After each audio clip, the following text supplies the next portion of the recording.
We wanted to create a community of people that feel connected through South Asian fashion and just want to be more sustainable and conscious when they're shopping for that. So we looked up what friendship, what community means, what female empowerment means in Sanskrit. We were able to find the word Sakhya, which is kind of a definition of all of those things.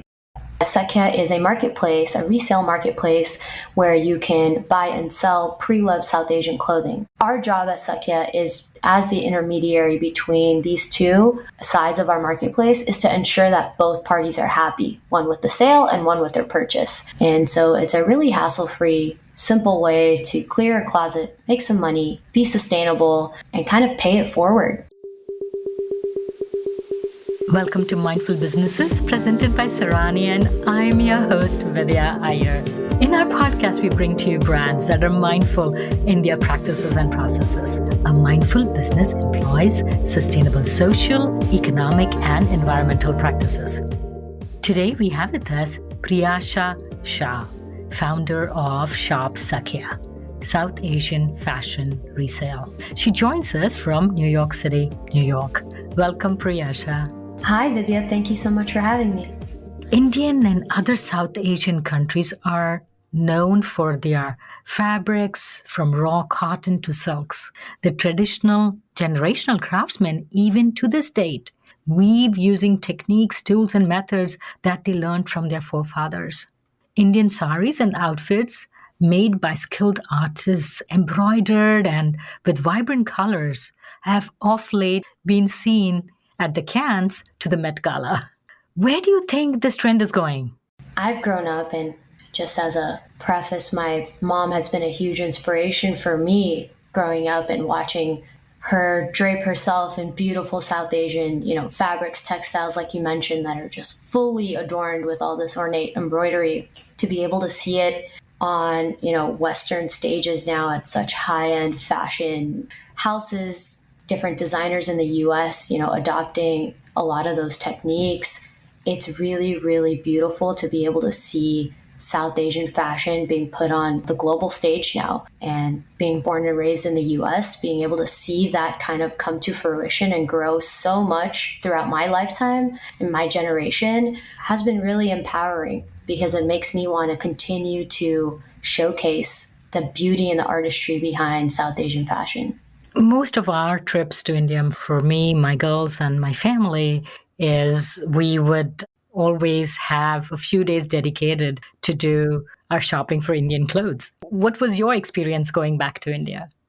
I think that was one of the most exciting parts, besides all the food I get to eat. One of the most exciting parts of being in India was getting to go shopping with my relatives, my aunts and my cousins there, who love fashion in India, which is a few years ahead of the South Asian fashion that's here in the US. And so being able to just see the sheer volume of different choices in India was so almost overwhelming at first, but it made me so excited, because the opportunities for what you can wear, how you can style, yourself. And you're right, every single time I've gone to India, almost a week was dedicated to just shopping. And like everybody, we probably overshop and get all these things. Just the vibrancy of the colors, the craftsmanship, and what shocks me when I go to India is the number of colors, the risks that the designers take. Whereas if you go here, people wear black, people wear white, because there's never a bad black. There's never a color of black that your customer will not like. But in India, they seem to be taking the risks, the designers, and that kind of excites me to try the yellows and the ochres and the magentas. I think that's why a lot of us tend to feel unsure about how to incorporate South Asian fashion to casual wear here in the US, because the cultures are just so different. In South Asia, it's vibrant, it's lively, it's ornate, it's sparkly. Whereas here, things are muted and earth tones and nude tones, and trying to merge the two can be challenging at times.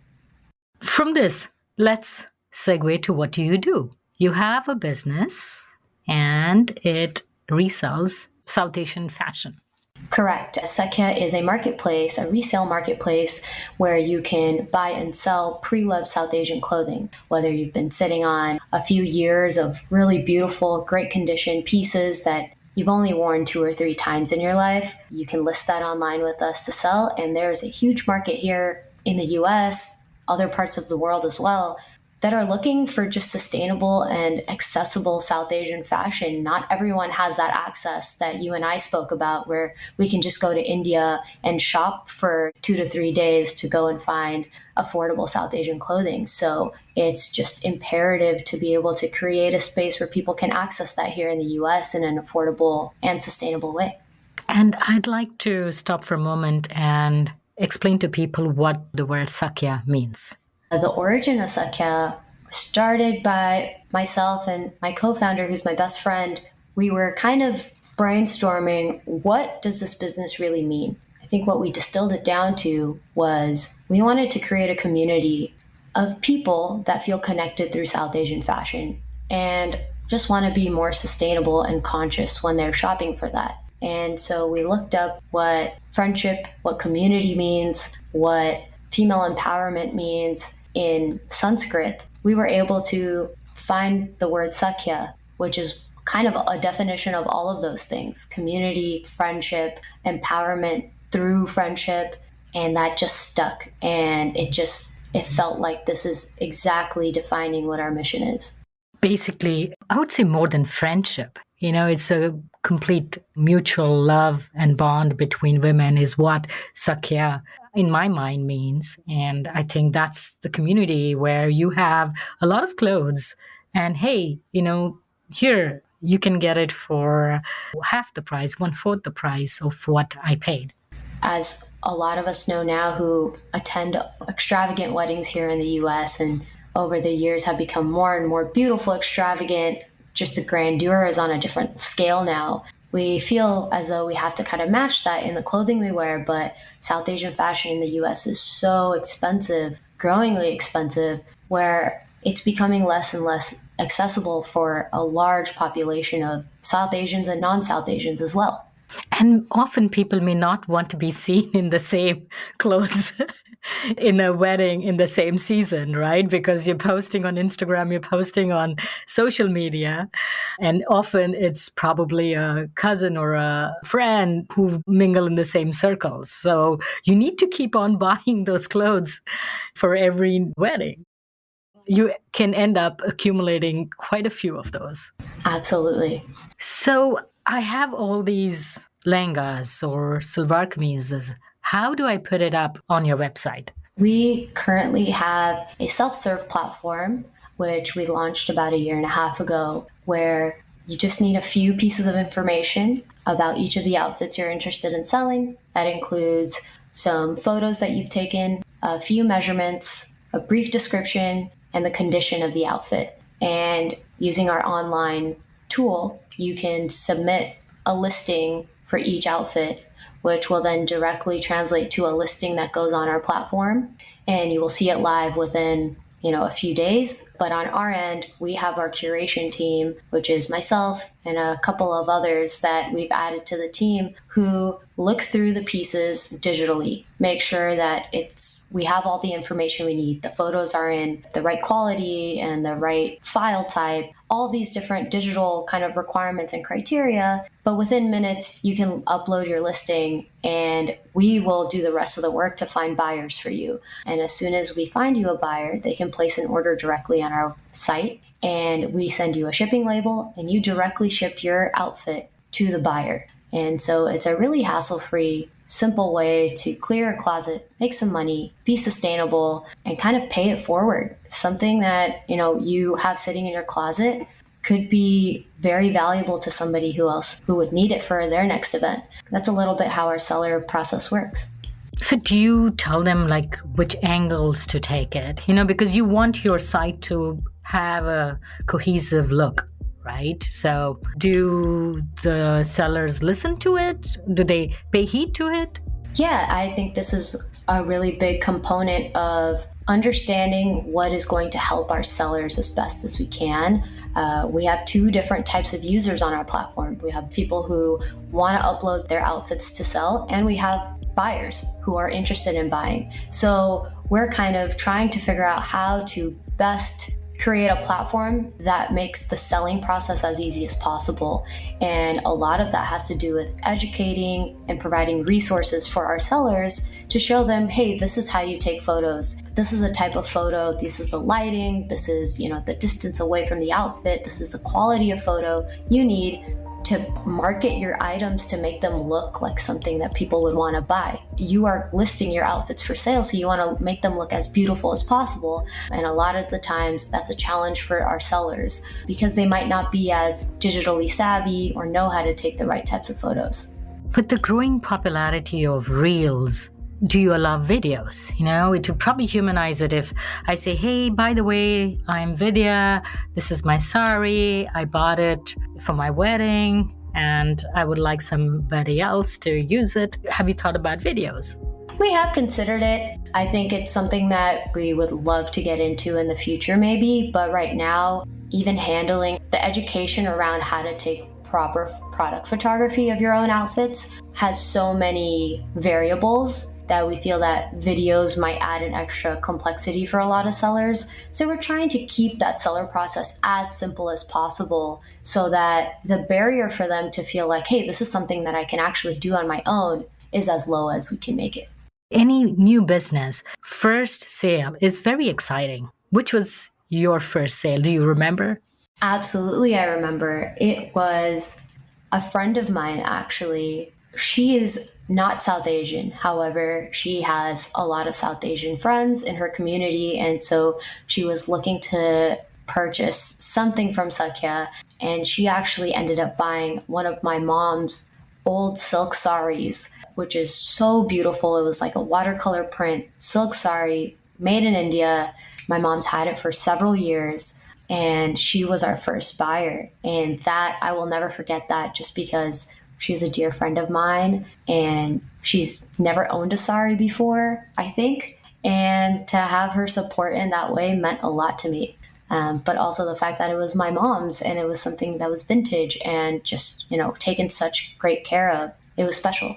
And as a new business, sometimes it's good to have those friendly purchases where the person says, hey, I had these hurdles while making the purchase, which can help you when you have friends and family test it out and give you honest feedback. In our early days, for the first few months, I was constantly having conversations with friends who have bought from us and even friends who decided, hey, this is not for me. And there's absolutely no judgment there, no hard feelings. I just really wanted to understand how I can best serve the people that I'm here to help and support and what can make our platform better. And some of my closest friends and family gave me such great feedback on how to market some of these secondhand pieces, how to properly educate our users, how to handle the customer service if there's, issues with the product that they had purchased,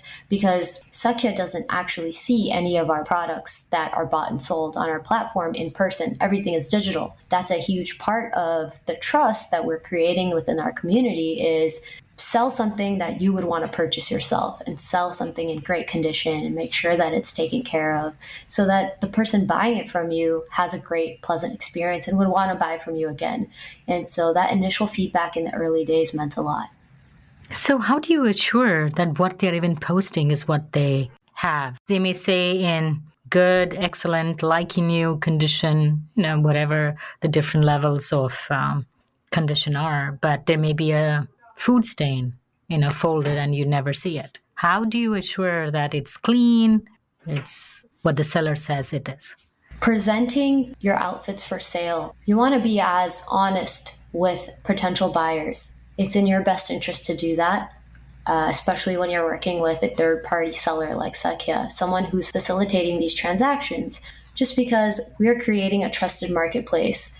And our goal is for our sellers to be as upfront about any defects, damages, anything like that as possible. Do you have seller ratings like Facebook Marketplace? Right, exactly. So right now, we don't have a seller ratings feature that's available on the platform yet. That's a feature that we are working on kind of implementing. However, we work internally with each of our sellers to make sure, hey, we got this, feedback from one of your buyers, and it's in your best interest to be able to, for future purchases, be as upfront as possible. Otherwise, that'll affect your relationship with whether or not you are able to sell with Sakhya in the future. And when we do have seller ratings, we would be able to, have any of our buyers provide their feedback on what their experience was. And you would get bumped up to the top of our product list if your ratings are great. And if you have some, dings on your ratings, you would potentially be bumped to the bottom of the list. Whatever it is to help incentivize our sellers to be as upfront as possible. Seller ratings are a really important feature that we plan to have in the future. Right now, we internally discuss with our sellers if there have been any negative reviews. But what we do is, as a mediary between buyer and seller right now, if the buyer sees any issue where the listing was not as described, the outfit was not as described, we actually go back to the seller and let them know. And we work with them to see if they can provide an additional discount or any sort of way to compensate the buyer for the discrepancy in the listing. So our job at Sakhya is, as the intermediary between these two sides of our marketplace, is to ensure that both parties are happy, one with the sale and one with their purchase. That's our ultimate goal. So how are you different than Facebook Marketplace or an eBay store having just dedicated products? What is the additional services that you offer to the seller and to the buyer? What sets us apart from a lot of these other marketplaces is you can sell anything and everything you want there. So when it comes to resources and guides to help you understand how to properly market and sell South Asian clothing, that's a whole different beast. One of those beasts are sizing and fit, and understanding that South Asian clothing doesn't just fit small, medium, large, extra large. There's a bust size, and there's a blouse length, and there's a shoulder to shoulder measurement, there's a waist size. All of those things, knowing how to measure that as a seller is not common for most people to understand. You're not always measuring these types of parts of your body or parts of your garment. So what we do at Sakhya is provide as many resources and tools as possible to help people understand how to sell their South Asian clothing, which has, a lot of differentiating elements to it than just regular Western clothing. I think that's very important so that people feel like, okay, I know how to sell South Asian apparel and garments, which is totally different than any other type of garment you would own in your closet. Do you have a background in fashion design? What is your background that drew you other than just these beautiful clothes in your mother's closet? Yeah. So I have a background in engineering. I did chemical engineering, process engineering. Like all good Indian children? Yeah. That was where I started my professional journey outside of university. And I went directly into the workforce working in a giant manufacturing facility that produced plastic water bottles. And through that, I was able to see a glimpse, a really detailed view of what types of waste and the sheer volume of waste that is created as a byproduct of manufacturing all of these everyday household items, consumer products that we use and we don't even think about. We a lot of times only think about, okay, I drink this bottle of water and I throw it in the recycling versus throwing it in a landfill type of garbage can. However, the amount of waste that's produced even before that water bottle reaches your hands is astonishing. And I was able to see that when I worked in a lot of these factories. And so that's where my passion for finding sustainable solutions and being able to make an impact in sustainability started to grow. Although working there, my role was focused on trying to minimize and reduce this waste, which was very exciting. However, I wanted to make an impact in an area that I was more passionate about. That's where the fashion piece comes in. I just grew up loving fashion, dressing up, buying and selling secondhand Western clothing was something that I did a lot of as a young adult, as a college student, and thrifting became a passion of mine just because I loved finding unique ways to, stand out when it came to dressing up every day. And so I wanted to be able to bring that secondhand or thrifting or pre-loved marketplace to South Asian clothing, which is a huge, gap that I felt like I saw as I started attending lots of weddings as a young adult. That's kind of where the two collided, and I decided to start Sakhya.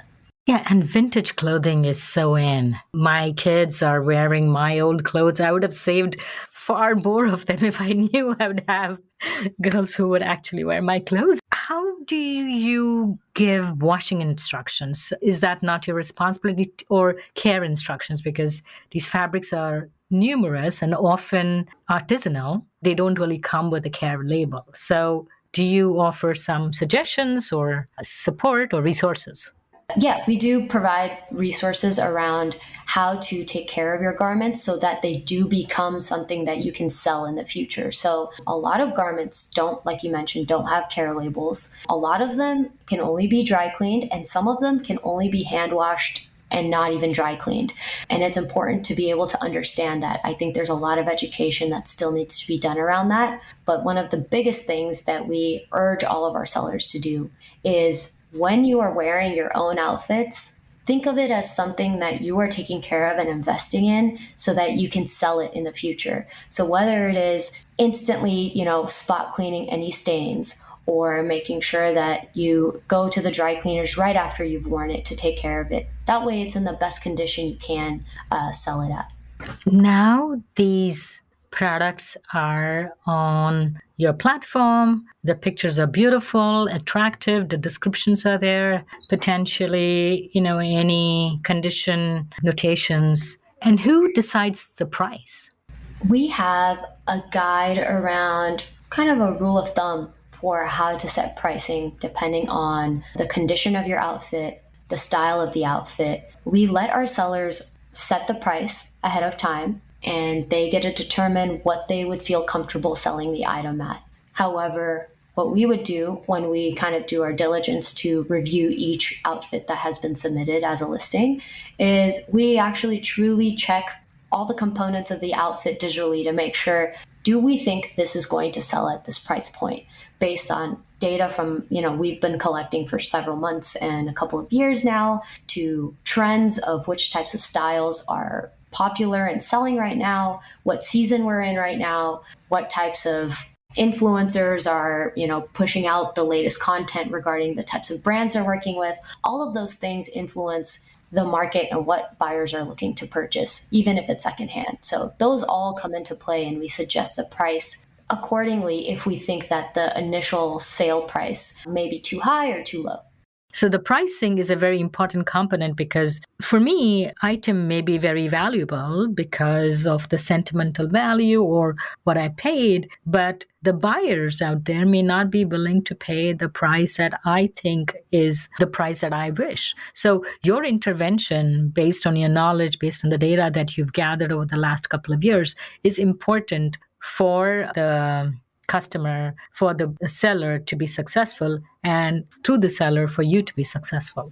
Honestly, there have been a couple of sellers who are pretty set on the price that they want to list it at. And for them, their priority is not to just sell the item right away, but they want to sell it at a specific price. And they're willing to wait months and months until there's a buyer who is willing to wait for that. And there are other sellers, and it really depends on what your motive is, when your goal is, when you're looking to sell your South Asian clothing. But there's other sellers who are just like, Priyasha, help me do whatever it takes to get this sold. I need to get it out of my closet. And if you can't get it sold within a month, can you donate it for me? And so there's really there's a whole spectrum of different types of people who use our platform depending on what their goals are.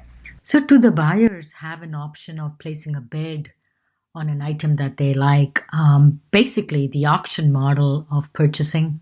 Yes, right now we do have a model where you can place an offer. For example, if something is listed at $500 and you would love to purchase it, but you would love to only pay $400 for it, you can work with us and we'll work with the seller to come to a final price that both the buyer and seller are happy with. So how do you reduce impact of Sakhya in terms of shipping? Because there are these items which are being shipped all over the country and potentially across the globe.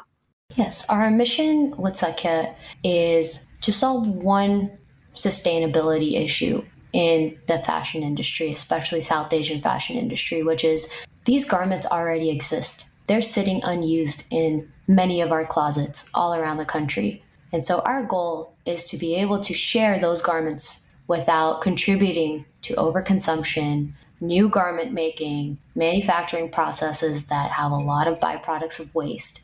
What our goal is to be able to ship all of these items that we already have to other buyers who are looking for new items to wear. To them, it's a new item, but to you, it's something that you've pre-loved already. As users of Sakhya's platform, we're all being a little more conscious and sustainable with our South Asian fashion choices by not contributing to buying new every single time we have an event to go to.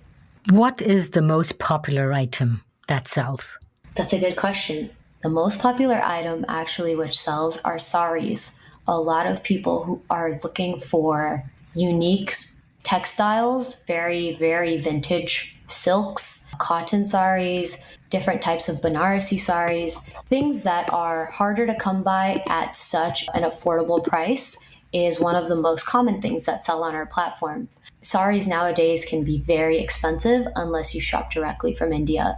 The second most common thing are wedding guest wear, like lenghas, shararas, very trendy pieces that especially the younger generation is looking to purchase for their next wedding event. And with saris, you don't have a sizing problem. It's 6 yards of fabric and you wrap it around. Absolutely. And that's one of the most beautiful things about saris is it's one size fits all, literally one size fits all. It doesn't discriminate by body type. Exactly. So you have men's and women's, right? We have men's, women's, and children's wear. And children's wear is actually especially, I think, fulfilling for the buyer because it's so hard to find, and which the kids will probably wear it maybe just one time before they've grown a whole size larger, right? Absolutely. A lot of our buyers and sellers are moms with kids who are, toddlers to just 7, 8 years old who are growing rapidly, are only able to wear an outfit once or twice just because they grow out of it so quickly. And so a lot of mothers use Sakhya as a platform to buy and sell their children's clothing, which is one of our top sellers as well. So what would be a win for your customer? May it be the buyer or the seller? What makes them happy? The deal, prompt delivery, or just being able to own something really beautiful? From a buyer standpoint, I think it really depends on why you're coming to Sakhya.